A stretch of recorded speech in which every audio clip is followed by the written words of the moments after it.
All right, everyone, welcome in. My name is Bryce Koon alongside Matthew Brune as LSU falls flat in Nashville, where they might find themselves in middle of December playing a bowl game. I'm pretty frustrated about this one. LSU falls to Vanderbilt 31-24. The Commodores came in as a slight favorite. The Commodores covered. Uh, yeah, Bruni, this was we can go a lot of different directions with this one, man. It is we're live here. Make sure you subscribe. Make sure you like. We'll be talking about a couple of our sponsors here later on in the show that make these shows possible, so we appreciate them. Go ahead and get that out of the way. But Bruni, we started off with this. I'm looking at the stats right here, man. You average 4.8 yards a carry. That's taking in account the sacks that you took as an offense. Trades Green had 6 targets. Berrien Brown had one of his better games in terms of like actual statistical data that he's had this season. Xavion Thomas had the crazy play. Your offense played pretty well. Nussmeier 19 of 28, 225. Best offensive game of the season by far. You gave up 31 points to Diego Pavia and Vanderbilt, and you lost this football game because you could not tackle. I think Tim Beck out-schemed Blake Baker. I think that Vanderbilt did a fantastic job. And you texted me, Diego Pavia is good. So that's kind of my 3 points about, we're going to talk more about this, but just maybe your instant emotional reaction to what you watched take place on the field here on Saturday. Yeah, we could talk about the game first before we do anything big picture in my head, which I have plenty to talk about big picture. If you haven't already, go check out my rapid reactions on the site where I talk about everything. But in terms of the game, I felt like we knew early on LSU's defense was reeling. The hope was that, all right, in the second half, they make those adjustments and they get those stops, which they did at times. But they were outclassed in this game. They were out physical. They were pushed around. They were out schemed. And Diego Pavia was the best player on the field. On a defense that cost however many millions of dollars, Diego Pavia ran around them, looked like Johnny Manziel, and made them, frankly, look like the 2023 defense again at times. Like just not being able to get off the field, not being able to stop him, not being able to cover tight ends. They don't throw the ball vertically, right? So where I was wrong in my estimation of this game was I said, all right, the secondary is going to stop the passing attack of Diego Pavia. And that was correct. But they don't throw to the receivers. That was where I was wrong. Of his 14 completions, 8 of them went to tight ends. Whitweek's not being out there, and Harold Perkins, looking lost half the time, had the middle of their field just wide open. And then they made plays. Like the last thing I'll say, I don't want to spend too long, but I'll throw it back to you. But they made winning plays. And that's what teams do to win big games. And that's what Brian Kelly's teams have not done consistently, especially away from Tiger Stadium, where I said that stat. When did I say the stat? Was it before the Clinton? No, it was after Florida, before Ole Miss. It was before Ole Miss. So it might have been before Ole Miss. Between Florida and Ole Miss. I went on there and I was like, yeah, they're 8-9 in games away from Tiger Stadium, not including bowl games. This is what I'm talking about. They don't make the plays to elevate themselves. They don't make those game-changing plays. Pavia continuously, their tight ends making catches all over the field. Like, yes, Xavion Thomas was fantastic. And I thought Nussmeier actually played the best game of his season, considering the offensive line around him is disgusting. I want to throw up just watching it. It is absolutely horrible. It doesn't help Tyree Adams left the game. But it is a disgusting performance all around, and it is another example of this team not being prepared, this team not being good enough, and this team not being well coached from top to bottom, and it's a terrible loss. You really teased, and you didn't even know what my article that's going to be coming out later this afternoon after we get Brian Kelly's quotes about not playing winning football. LSU doesn't do that consistently enough, and it feels like you don't want to go too emotional into the opposite end of the spectrum when you talk about these things, Bernie, but it does feel like they just can't win easily, like in SEC play. Like it's just something they just cannot do. There's not been a complimentary SEC football game for them in some time. And if it does come, it comes against a very low-level, cellar-dweller type of SEC team. This stat just blew me away. You had 3rd and longs. You had 4 of those, which is quantified by 9+ yards. You went 1 for 4 in those situations. Your average down and distance to go was 8.8 yards on 3rd downs. Vanderbilt's was 4.9. That's the game. I don't care what you think about Joe Sloan. I don't care what you think about Vanderbilt and the logo on their helmet not being what it should be in terms of how good they should be. When you have that type of discrepancy in your third down situations, and as LSU, you're an offense that has struggled just overall this year. And Brune, they like even with the good game they had, they struggled in those situations still. Yeah. You can't, you're setting yourself up to fail. You're not helping yourself out. They And I think that's still just where I'm with go this ahead, team. sorry. Like, no, you're fine. Like offensive line, like I don't care if it's me and you pass rushing against this group. When you tell me that more often than not, you're going to have to throw the ball on third and medium to long, I know that I'm coming after you. And Vanderbilt dialed it up. Clark Lee and that staff, Clark Lee, obviously the more defensive-minded head coach, his entire defensive staff said, hey, we're going to go get Nussmeier, who isn't going to make a play with his legs. You know what's funny is I said this was the best offensive game of the season, which I stand by. They only scored 2 touchdowns, which is crazy. They attempted 4 field goals, missed 1, made 3, but obviously everybody saw get down to the 1 penalty, As incomplete soon as Caden pass, Durham like got just hawked down, I was like, yeah, they're not scoring a touchdown. yeah, comedy of errors.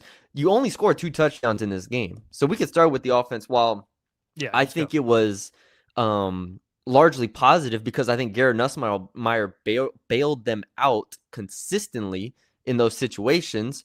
You had Barry and Brown's key drop in the fourth quarter here, where they would have been driving. I just can't believe it. That's it's tough. Then you have the offensive line play, right, and then you have Caden Durham playing injured, even albeit he had 1 run for 51 yards. The rest of his runs went for 8. Harlan Berry, like Vanderbilt did not respect LSU's running game at all. In my opinion, they had the safeties way back. They had a light box, so Berry was able to find some holes, which is great. But ultimately, Vanderbilt's like, y'all aren't going to do this all the way down the field. And even if you do get in the red zone, you're not going to run it in on us. Yeah. Like they have become so predictable, they've become so mundane, and they have become bad. Yeah, they've become bad. But like the offensive line is to the point where eventually they're going to make a mistake. Eventually, DJ Chester, Weston Davis, someone is going to make a mistake, whether it's a hold or a missed assignment, and it's going to cost you. And I thought Nussmeier stared down the barrel, made a couple really good throws. Yeah. Are there a couple he wants back? Sure. But I mean, I can't ask anything more from Nussmeier or Harlan Berry or Trades Green in this game. Braylon Moore, sure, if we want to be positive, but like ultimately it's not good enough. You only scored 2 touchdowns in this game, and that's just what we talked about coming into the season. Red zone struggles, not being able to finish drives, not being able to run the ball. All of that was very, very true. I tweeted it with probably about 6-7 minutes left. I guess it was heading into that drive where Caden Durham gets hawked down. Fall camp, regular season, it doesn't matter. Watching this goal line offense play is it's abysmal. I mean, it's just bad. And I think that when you talk about some of the positive, let's talk about it because I don't want everyone to come on here and say, oh, these guys hate LSU. Harlan Berry, like you saw why he was the number 1 back in the country last year, what he can create for you, especially getting on the outside off the butt of those tackles. Hey, if they're going to crash hard, let Harlan Berry bounce it out and make some moves, make a guy miss or two. Like I said, man, you average 4.8 yards a carry. Like, Brune, if you would have told me they're going to average 4.8 yards a carry, Nuss is not going to have a turnover, and he's going to throw for 200 plus and 2 scores, I'm like, LSU might win this game by – I predicted. I said 27-13. Like, how much – and we can come back to offense. I mean, I'll just say this. And I don't have anything else I don't have anything else to say about this offensive line. They're not good. They're not good. I mean, it's embarrassing. It's bad. Your right tackle is – this is not Bryce Koon speaking. I'm looking into the camera at you people right now. PFF, film – everything tells you that he should not be playing, and he is. And so I don't know what else to sit here and say. We can talk about, and I see some of the comments over here that Carius Kern could go in there. I'm with you. I don't know. I agree. I don't know what you do going forward. DJ Chester's out at left tackle. I think DJ Chester's a fine young man. You're playing a guy out of position out there because you haven't developed anybody behind him. So is it DJ Chester's fault? Yeah, he hasn't developed, but who is this really on? It's on Brad Davis, Brian Kelly, Joe Sloan, this offensive staff. That's an issue, but I said this a couple weeks ago, and I'll let you end it on offense. This is an off-season problem that has creeped into the regular season that you can't have a quick Band-Aid fix for. Like, you can't. You can't. I'm not saying Carius Kern is going to come in and be an All-American, but you got to do something else, man, because you're staring down the barrel, and I'm not joking about this, of a 7-5, 8-4 season right now. Staring down the barrel of that. So you can finish it off offense, and we'll talk defense. Yeah, it's just incredible that They didn't go to the portal to get a tackle because they believed in the development of Brad Davis, and Brian Kelly was wrong. Brian Kelly was flat out wrong in believing in the development of Weston Davis. Tyree Adams got hurt, so you can't blame him. I don't think he's been great this year. But regardless, that this is what's going to keep them out of the playoffs. Because if they had a serviceable offensive line, they beat Ole Miss. I think they beat Vanderbilt. I think that's the difference. This is what's going to keep them out of the playoffs is their offensive line. Flat out. You can blame whatever you want to blame, which we're going to talk about the defense here. I agree. This was not the offense's loss in large part, but the offensive line is going to keep them out of the playoffs, and that's where we are. One number that I did hint at that I felt like LSU could win the game if they got there, and they nearly did. It just speaks to the defense, by the way, on the offense. I feel like you needed 3+ rushing plays of 15 yards or more to win this game. We saw that in that South Carolina game. You had 2. You had the 51-yard carry from Durham and then a 10-yard rush from Harlem Berry, but you did have several 6 to 8 yard carries in this game that allowed you to stay in front of the chains. Trades Green, I mean, good God, give the guy a look in the red zone. Didn't throw it to him enough. Yep. That's ridiculous. All right, let's before we get there, let's talk about our friends over at Brune Workwear, because after this, we might have to go get jobs in the workwear place somewhere, because I don't know if I can watch that again. But you know what?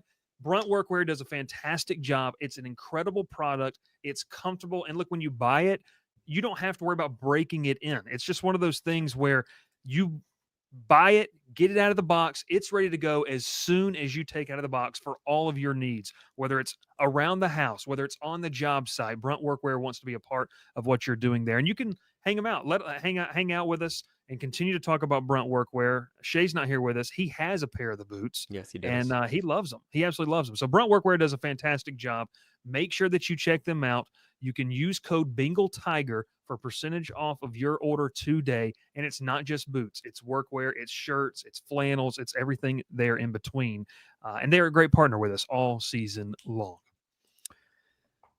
Brune, I don't know if you're going on the job site Monday, but we'll say this. I'm big into explosive plays. I think explosive plays, especially in a game like this, it's not just can you break things open to really give yourself some breathing room, because we felt like both defenses would play physical, but it's can you get those, like you texted me, the soul-crushing plays where you've got them bottled up, you can't quite get and capitalize to finish the play off. That happened far too often in this game. Vanderbilt had, in terms of big plays, they had 7 of those in the run game, which is plays of 10 yards or more, and 4 of those in the passing game. And bottom line, man, I mean, we can sit here and talk about you. People think, oh, Diego Pavia we don't like him because he's too brash. Man, he's a dude. And you know who else was like that in 2012 over in Aggie Land? He pissed people off, but by God, the kid can play. Diego Pavia is a baller. He willed this team. They're balanced. They're efficient. Their third down efficiency is crazy.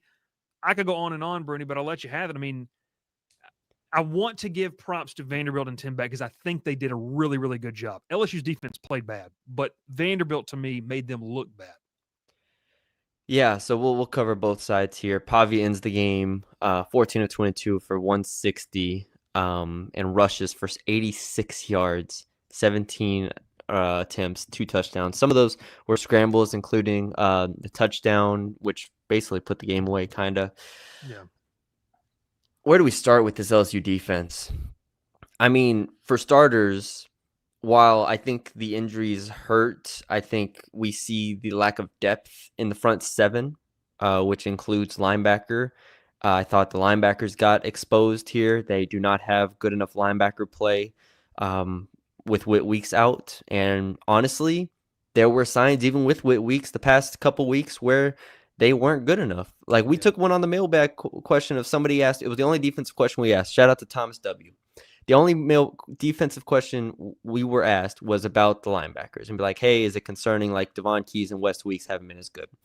And it's 100% right. Like they're not good enough. Tylen Singleton, I don't know how many snaps he had in this game, but I didn't see him. Like Harold Perkins was not good enough. He's too overly aggressive. He doesn't tackle well. Like in space, he's not as dynamic as we want him to be. And it's just that middle of the field is the biggest concern for me. Now, again, we can talk about like the edges, we can talk about defensive tackles, we can talk maybe about the safeties, but those three, the two linebackers and Harold Perkins, is where LSU's defense just got carved up this game by Diego Pavia and that offensive staff. Yeah, the middle of the field. I mean, how many times did we see Vanderbilt pick up the blitz, corner blitz? I mean, Yes, they different picked blitz up blitzes packages. Like really well. they did a great job of that, and it's going to make fans mad. But hey, what about that strong side and the more athletic side of the offensive line? They talked about on the broadcast the whole game. But to their point, I thought the run lanes were pretty healthy in terms of what Vanderbilt was able to open up against the front seven of LSU. That was something I don't know if we really expected to be that dynamic. But the middle of the field, man, I mean, you know, it's just one of those things where I kind of felt like LSU played a little soft defensively. I felt For like it was a sure. weird, like they felt like they were caught in between. They were off balance constantly. Even like you could notice, even when Pavia would roll out and they ran that little, play action, we're going to boot it out to the opposite side where he's essentially, he's not running to his right side to where he could really effectively, he's got to either turn and make a throw or he's got to make a throw on a run at a weird angle. Tamarcus Cooley on one play, and it was third down. I remember this specifically. I have to go find it. Cooley's caught in between. Pavi's well past the line of scrimmage. But you've been burnt so many times by this guy in this game. You don't know. Cooley comes up, makes a play. It's probably a 3-yard gain. It's 4th and 5. Instead, it's 1st and 10. You keep things rolling. Pavia creates. LSU struggles with that. They've got a couple more quarterbacks on the schedule that can do that. I know we'll get to that part here at the end, but I'm with you. The middle of the field was just way too wide open, and the pass rush suffered. Like we sat here and told people, hey, when you lose Gabe Relaford, that's going to be a problem. You lose Jamari Butler last week. I mean, look, Jack Pyburn's been good in terms of setting the edge. Patrick Payton affects the game in different ways. You don't have a true pass rusher. Oh, and Bernard Gooden's not playing. So you don't have a real true athletic DT to do things for you. And look, Buddy Mathis looked good, but that's something we can talk about next year when he's playing legitimate snaps. I just kind of sit here and say, like, defensively, you were not good enough. And I leave this game with some serious questions. I mean, like the depth of the defense. That's something we thought was really good, right? And I don't think they're good at linebacker, to be honest with you. Yeah, no. We both watch a lot of college football. You have your own show talking nationally about college football and stuff. And I don't think I accounted for all great defenses have that dude as a pass rusher. Like a dude, like first round dude. And we were hoping Patrick Payton would be that. And not saying he's not going to get drafted or anything like that, but I mean, Dylan Stewart's not on this team. Who's the edge from A&M that's making a ton of plays? Cassius or something like that. Like they don't have that dude. They don't get pressure with 4. We've talked about this for like 5 weeks now. They have to send more. They don't get pressure with 4. That Vanderbilt offensive line won in pass protection consistently. They could not get pressure with 4, so they had to blitz the corners. They had to blitz the linebackers. And Vanderbilt did a good job picking it up. And when they didn't pick it up, Pavia made plays. And so now you're here like, okay, what is the answer? Because we're not really stopping him on the run. And then when they pass, he has all day to throw. And ultimately, when he doesn't have something, he just starts running. So there's no answers here. The best defensive game plan would have been to send 4, stay in your lanes, try to compress the pocket. But they didn't stay in their lanes. They can't pressure him. And ultimately, they couldn't stop the run, which let Vanderbilt be as balanced as they wanted to be. I mean, 45 rush attempts. That includes 3 kneels. But like 45 to 22 pass to run. They bullied. That's what we talked about throughout the week. I yelled it on the preview podcast. Vanderbilt's a team that has to play from ahead. That's what we saw from that Alabama did well in terms of getting ahead, staying ahead, making Pavia throw from the pocket. Vanderbilt won on first downs. They won the first quarter. They won the first half, and they just stay ahead. They run the ball. They get to third and manageable. Pavia doesn't have to do anything crazy in the pocket, and they're able to run speed options, jet sweeps. They're able to go left and right, straight north and south, and it's too much. It's too much. So LSU defensively lost this game in the middle of the field and up front because they were not physical enough. And once they fell behind, there's not a good game plan against Pavia because they are just a really good offensive line, and Pavia is a great playmaker. So Yeah. I'm just like, this can still be a really good defense, but I mean, to act like it's a great defense with this front seven is just, it's not good enough. Well, I mentioned this too. They're not athletic enough at linebacker. And Oh and God, no. I'll say this too, like, you and I were texting about this during the game. Devon Keys on Eli Stowers. I mean, that It's Eli a joke. Stowers, if he goes to the right place, he's going to play some serious football on Sundays. Like, I Yeah. mean, he's a good football player. I think they said he's like the number one H back slash prospect in terms of what they have. Yeah. And look, Devon Keys was fun last year. He was right.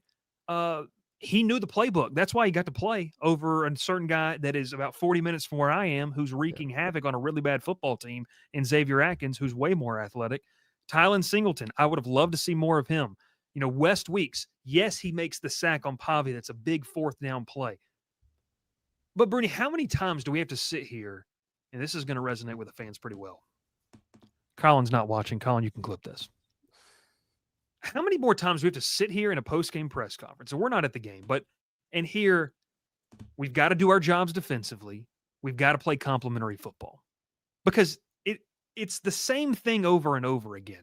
Like, LSU's not losing in different ways. They're losing in the same way over and over again, in my opinion. And I think that's why the fans are frustrated. It's why the media, I mean, you and I, like, look, people know this. You did not grow up an LSU fan. I did not grow up an LSU fan. We don't have family ties to this program.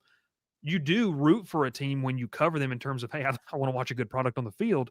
This is like mind numbing to watch, like how they lose football games and things like that. And I think that for me, I mean, I guess this question, how many more times do we hear that? Because you can't really talk anymore about it. Like, hey, they just didn't execute. They didn't stay in their lanes. They've been saying that for 2 years. The things that will be said about this game and we've talked about, that's what Greg Penn was telling us 2 years ago in Alabama when they got the doors blown off of them, or last year when they got the doors blown off of them. This is not that bad, but I just think it's a situation where you're like, it's the same thing. They don't play complementary football. One side plays well, the other side doesn't. I think fans are tired of hearing it, and I don't know how you fix that in season. I don't think you do. They haven't fixed it under Brian Kelly. And to be frank, when I said that stat about them not being prepared on the road, this is what I'm talking about here. It's not just in 2023 they had a bad defense, so of course they're going to lose on the road. Okay, cool. Well, in 2024 they just weren't as good. All right, surely they're going to lose on the road. Yeah. They go into this year, they have so much more talent, so it's going to be different this year. It's not. It's not. Year over year, game over game, it doesn't matter how it happens. This team, this program has underperformed consistently in games. In games against Vanderbilt, do you know where Vanderbilt ranked? Again, I understand recruiting rankings. I understand portal rankings. I understand all that stuff. Do you want to take a guess where they ranked in the recruiting rankings and in the portal rankings this year? Where is it? Tell me. 72 in recruiting rankings, 28th in portal rankings. Obviously, LSU top 10 in recruiting rankings, number 2 in the transfer portal. It doesn't matter how much money you pour into this program. It doesn't matter how much more you do in terms of you have a fifth-year quarterback, in terms of changing coordinators. All of that doesn't matter because it's been the same thing year after year after year. And what has been the one consistent has been Brian Kelly as the head coach. That's it. You can go through all the coordinators you want. You can go through all the quarterbacks you want. You can go through the defensive players you want. You can bring in the second-ranked transfer portal class, and it doesn't matter because you go on the road against Ole Miss and you lose to Lane Kiffin. Again, a team that we don't even think is that talented. Obviously, watch them go out and beat Georgia and stuff, and who cares, whatever. They're winning right now, but yeah. Yeah, watch them go out and win. But like on paper, we went in that game saying LSU is more talented than them, right? Vanderbilt, LSU is more talented than them, right? It doesn't matter. They do not execute at a high level when they are not at home, and Brian Kelly has continued to be like, man, we're 16-1 at home at night. Yeah, you are. Okay, now in order to be a playoff team, in order to be a national title contender, because that's what Brian Kelly said last year, and that is what the investment of this program has been, is that of a national title contender. In order to reach that point, at some point, you got to win a damn road game. Yeah. And they don't. They don't win road games. It's embarrassing. And it is directly correlated to the head coach because you can struggle on defense. You can struggle on offense. You can change coordinators. You can do all this stuff. At the end of the day, Brian Kelly has not been good enough as the head coach at LSU getting this team ready on the road. And that's really all this comes back to me. You can have Jaden Daniels, Garrett Nussmeier. I don't give a damn. They still find ways to lose games on the road. David Keith Williams says Vanderbilt does not have 5-star level talent on their offense and defense. As an outsider to see LSU lose to Vanderbilt, it's very telling about LSU's football team. Thanks for the comment. I will say this. Speaks exactly what Brune is talking about. I'm not trying to diminish what Clark Lee and them are building up in Nashville. You know what he does? Elite preparation. Like they know exactly who they are. They know the style they have to play, and they get into the game and they know, hey, this is what we have to do to win. We can't let X, Y, and Z happen. They didn't let those things happen against LSU. They did not let the run game take over. They didn't let this ferocious Vanderbilt dictated the game. Them. Vanderbilt dictated from the 15-minute mark in the first quarter all the way to the hit double zeros there at the end. I love what you said because the constant is Brian Kelly. And you can sit here from the podium and you can sit here and tell us things. You can say things. You can say, hey, we need to do a better job of this. Nussmeier has to be better. Our offense has better. Yes. Who is that on? Who does the blame fall on? It falls on you as the head coach, as the leader of the football program. And I think we sit here and the frustration level is within the scope of what you've talked about, Brune. You have had a, offense put together. I hesitate to use the word generational, but an elite grouping of offense put together a couple of years ago. Now you have a defense. Yeah, they're not the best defense in the country, but they're a group that can obviously help you win some football games at some point. And I think it's due to the head coach's inability to have you ready. You have entered a situation to where you can't play complementary football and you have to overly rely on one side. And that is not a winning recipe over the long run, especially in the SEC. You've had to win games this year with your defense. I go back to the Florida game. This game, your offense played well enough for you to win. 24 points. I understand they kicked the 3 field goals, but 24 points with the way this defense has been playing, injuries aside, you should have won. And then the one last thing, and you can take it where you want, and then we can wrap this thing up. I hear you on the injuries, man. Losing Whit Weeks, Bernard Gooden. I get all that. If you're as good as you think you are, you have to understand that injuries are a part of football. Yes. And a development aspect is you have to have guys in that 2 deep that are ready to go. Yes, this isn't 2010s Bama or early 2020s Georgia where you had 5 stars loaded on the 2 deep. But the drop-off can't be that drastic. And the drop-off is drastic for LSU's backups in terms of that. Now, some of these are young guys that aren't ready to play. I understand that. But I'm just going to say this, like, absolutely frank. We saw Dylan Carpenter and C.J. Jackson have to take significant snaps in this football game. They don't need to be on the field for an SEC defense. Maybe sparingly, but they just don't need to be. And it's, you get hate for saying stuff like that. It's not coming after a kid. I think it comes down to the coaching, the preparation that you have. I put a lot of the pressure on those positional coaches, but like you said, this all funnels right back up to that big office in the LSU Ops building where Brian Kelly sits each and every single week, and you got to figure it out. I'm curious. We haven't seen it yet because we're obviously live right now for people watching or listening after the fact. I'm curious to see what the post-game press conference there has to say. But, yeah, where do you want to round this thing out at? Hell, I don't want to hear another word he has to say, honestly, right now. This year has been – more so than in years past, I feel like just feeding us, like, I don't want to say blatant lies, but just really trying to, tell us something as if we're dumb. Again, we go back to that whole Cobble situation, right? Where it's like, what do you mean we can't run the ball? What do you mean we struggle on 3rd down? What do you mean we can't score the ball? Dude, you think we're dumb? Do you think we didn't watch you against La Tech? Do you think we didn't watch you in all these games? Yeah. It's one thing to stick up for your team. 100% understand sticking up for your team. But it has given off this year a sense of the fan base doesn't understand it. The fan base doesn't know what it's looking at. Demeaning to the fan base. And I sit here after watching LSU get beaten up by Vanderbilt, to put it plainly. And I don't really care what Brian Kelly has to say at this point because nothing he says holds any weight to me.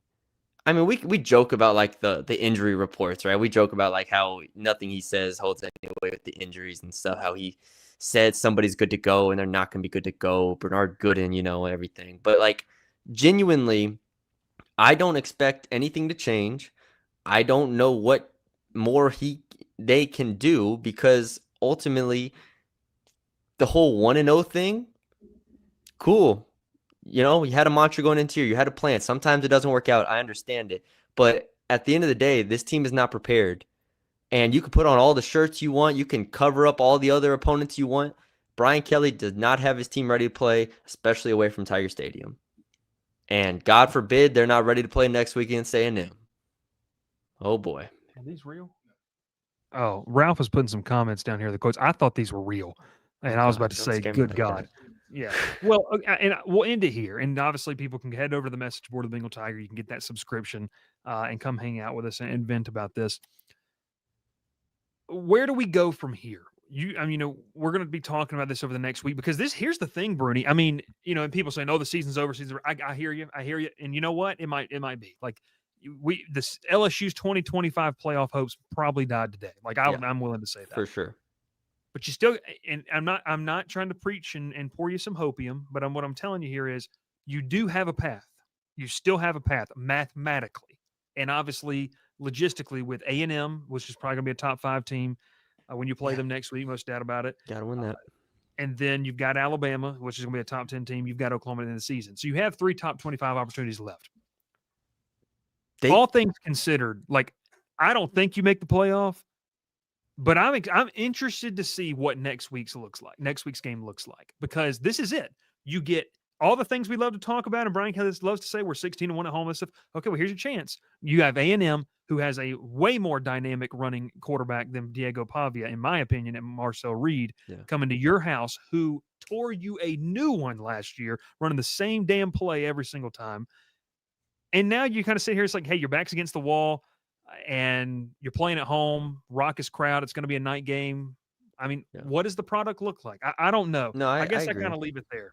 Yeah, no, I agree. I expect them to come out and play. Again, I don't think LSU at home, I don't pick against them. I just don't. I think Tiger Stadium is different. Even when they're terrible. I mean, in 2022 or whatever year was, Orgeron got fired. Like, I'm sitting there watching them upset teams and win games, and it doesn't make any sense to me. Where was I going to go? Oh, the 9-3 in the playoffs is tough. Just not going to spend too long on this, but like the path of making the playoffs at 9-3 is tough if you lose to Bama, because your best win is A&M at home, and then what? I'll push Oklahoma on the road. You have to win, in my opinion. This would be crazy. 9-3. You got to win the 2 road games. Yeah. Oh, Jesus. Yeah. Like, again, think about it, like Clemson is not a real win. Florida, not a real win. Arkansas, not a win. I mean, again, we're talking when you start comparing resumes with these 9-3 teams, LSU's going to be on the lower end of things. Like, honestly, it's going to be tough. So, yeah, you probably have to go 10-2. You probably have to win out now. I would not be shocked if they beat A&M next week. I'm just going to say, I don't know what the spread is early on. I would not be shocked.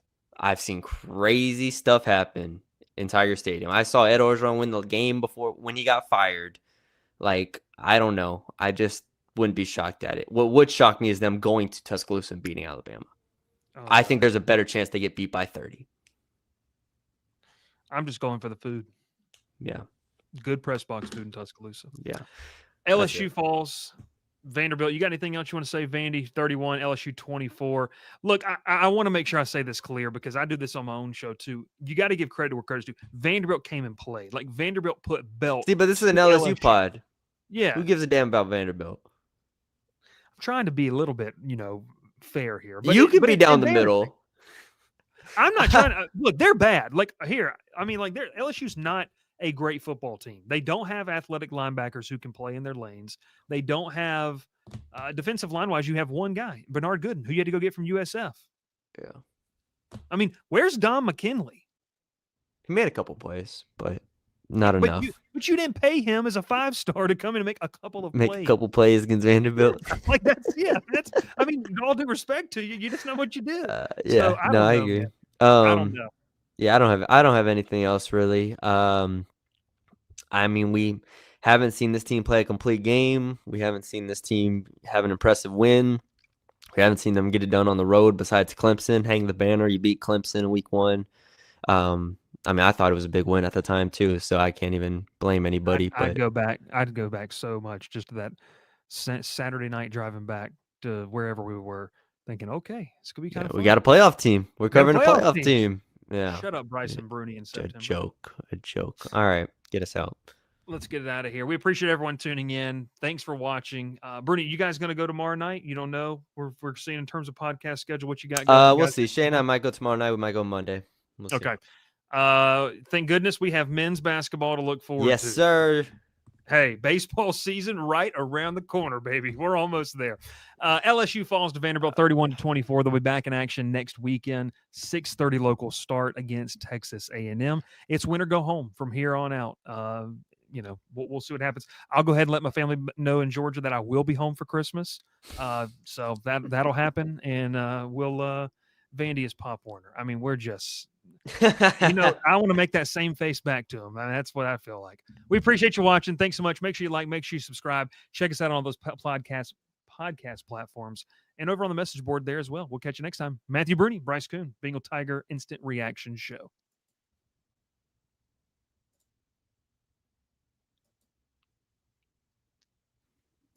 Georgia's up now.